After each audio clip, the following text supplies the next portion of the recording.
جس کو اولاد سے مایوسی ہو تو وہ قرآن پاک کی یہ آیت مبارکہ پڑھیں۔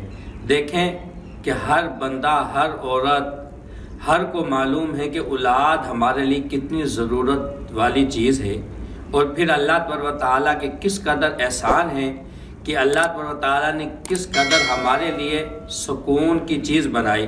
بندہ جب باہر سے آتا ہے، تھکا ہوا جب آتا ہے اور اپنے معصوم بچوں پر نظر ڈالتا ہے تو پھر دیکھیں اس کے اندر کتنا سکون اور راحت پیدا ہوتا ہے۔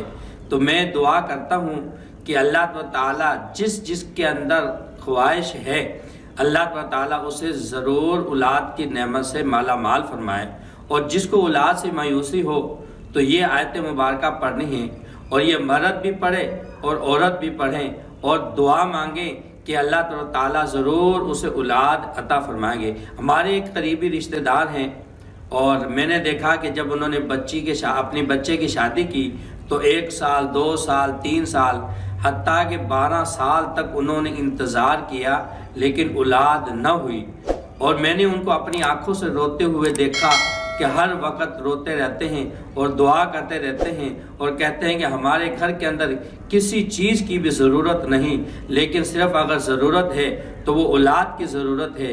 تو پھر میں نے ان کو یہ آیت مبارکہ بتلائی۔